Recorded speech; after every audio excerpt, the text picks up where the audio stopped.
Yeah, viewers, good day and welcome back to the ACL TV. So I promised to share a video on the difference between hyperlink and referencing. This is a question that many writers ask, and this is a question that I also asked when I started off as a writer. So now both referencing and hyperlinking, they do almost the same thing. The essence is that they direct the reader to the source of the article, and they also show that the author, the writer, did a good job by researching sources before writing. So it helps in convincing the reader that the writer did a thorough and a proper job. And it also helps to make the article reliable because whether in scientific writing or in the medical writing niche, there's always the need to prove that the article or whatever you wrote wasn't fabricated. Because actually in writing, you are not reinventing the wheel, especially if you are writing in the medical writing niche. You are just trying to collect research evidence and simplify it in the language that your audience will be able to understand. But at the same time, while doing that, you also need to cite the sources where you got the information from. So when we talk of referencing, references are usually put inserted as a bibliography, a list at the end of the document. And we have different references styles like the Chicago Manual of Style. We have the American Psychological Association, the Vancouver, Harvard type of referencing. The particular one you use depends on the guideline of the publisher. But then referencing provides more details than hyperlinks. Like you have the names of the authors in the referencing, you have the title of the article, you have the journal name, the issue, the volume, the date of publication, and also the link to the article. And sometimes it also gives the number, the DOI number of the article. Now, references are usually used in academic writing and scientific writing. But then when writing blog posts or patient education article, where the audience is not scientific, it may be better to use the hyperlink, or in some cases, you can use both. Like when I write my patient education articles, I use both references and hyperlinking. But I try as much as possible to make the bibliography short, maybe about 5 or 6 references. But at the same time, I try to put in enough hyperlink to aid the reader. Now, a hyperlink is just a clickable link embedded within a page that directs the reader to another page. Let me assume that I want to discuss hypertension in pregnancy. Now, when talking about hypertension in pregnancy, there are so many aspects of it. We have preeclampsia, we have HELP syndrome, and most times you also find yourself using some very big scientific terms. So it's usually better when you use those terms to either explain it in layman's language, but where that is not possible, you can just hyperlink it to another source where it was explained. Or even if you've explained it and you think that the reader needs further information on that very subject, you can just hyperlink that word to direct the reader to other sources. And when we talk of search engine optimization, linking is also a search engine and SEO strategy. Although you have 3 types of linking, it can either be internal linking, you can have backlinks where you link, you receive link from another source, or external linking. That's what I'm discussing here, where you link to another source.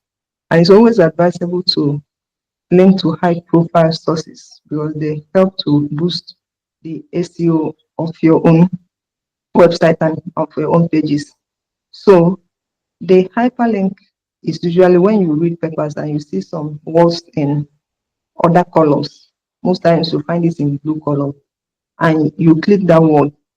You see that it's usually active. When you click the word, the color changes. Then it leads you from that article to another page. That's what we call a hyperlink. Then as a writer, you need to know how to insert hyperlinks in your articles. And that's what I want to show you now. So I want to show my screen now so that you learn how to put up a hyperlink. It improves the quality of your article.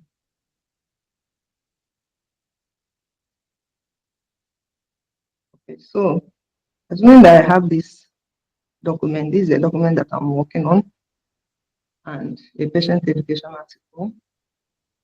And if you can see, there are so many, it's still a rough draft. That's why it's like this. So, but let me assume that there is a word here that I think that somebody may need to understand better. Okay. You can see one that I already hyperlinked. That's what we call a hyperlink. You can see this physical changes. It has a different color altogether. So that's a hyperlink. But let me assume that I want to hyperlink this teeth. I want people to understand better what it is all about, and maybe other teeth issues that may happen along the line as people age. So what I need to do is to open up my Google search page, and let me assume that what I want to do is for them to understand diseases of the teeth. Okay. So I've opened the Google search page, and you can see a whole lot of information, including the one from WHO. So what I need to do is I can just right click this and copy this link straight away without visiting the site. And I'll come back to my article where I have the text. Highlight the article. You see I've highlighted this. Right click and click insert link. Now, once you click, I click insert link and I click this apply. Now this text is now hyperlinked. And if I want to go to the site, to the actual site, what I need to do is to click on it, and you see that's taking me out of that article completely. And I'm right here at the WHO site, where we'll have information on oral health. So that's how to hyperlink. And if I want to do it for another, maybe the brain, let me assume I want to hyperlink the brain. I'll still go back to my page and type brain diseases. You know that I'm just using this to give an example. So because the article is still being developed. So now I can see a whole lot of websites with brain disease, Cleveland outline. So you can see what I did last, that I hyperlinked to WHO. Now WHO is a high profile site. So it's a good site to hyperlink to. So now I can also see other high profile sites like Medline, Cleveland Clinic. These are high profile sites, WebMD. So I can choose any one of them. Like I said, there are two options. It's either I click this and it takes me to the site, but that is usually more time consuming. But as a writer, you have to, because before you hyperlink, you have to understand the page you are hyperlinking to. So as a writer, it's advisable that you go to the page, read through the page, like you can see me doing. Be sure the information you are sending your readers to go and check, that you have enough factual information for them to check. And when you are convinced that the site is good enough, that the information is good enough for your readers, you copy this like we did before.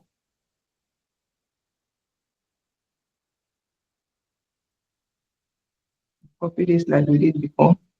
You go back to the page, you highlight this. Now you can also use Control K.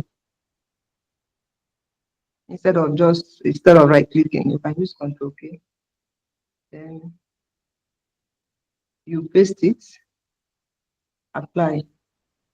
So you can see the color of the brain. This brain has changed. You can see it now.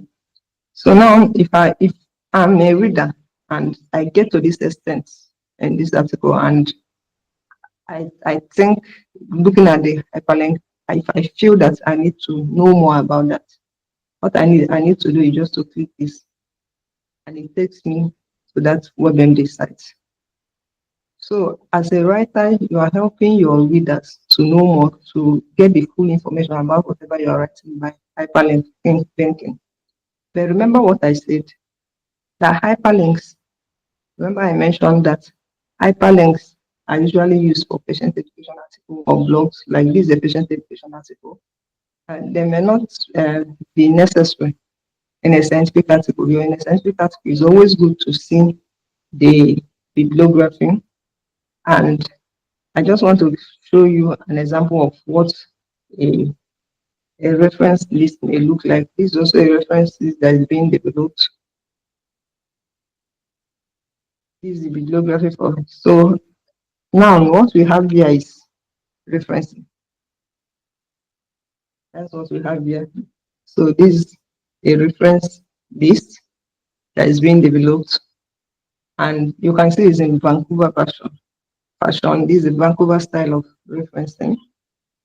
Starting with the author's names, the title of the article, then the journal. The journal here is BMC Women's Health, the date of publication, then you have the volume and the issue, and also the web link. You can see the web link here, and also the dates cited. So the reference list gives more information, and it also helps to give details like the date of publication, which is quite important when you are writing an academic or scientific article. So now what you do at the end of the day depends on the particular article you are working on. So if it's a blog post, you're working on a blog post, or if you're working on a patient education article, then what you need to do is just to use a hyperlink. But you can also add, like I said, usually I don't just use hyperlinks in my patient education articles. So I use both a hyperlink and a reference. I generate a bibliography. But what the hyperlinks helps my readers to do is that they can easily check. So it makes it easier for them. Because I know that when I write patient education article, I'm writing to a non-scientific audience. But at the same time, I still put in a few references. So when I use hyperlink, it helps me to reduce the reference list. Because when you're writing for the general audience and you put in maybe about 20 references or 25, you may end up confusing the audience. So what I do is I convert some of them to hyperlink.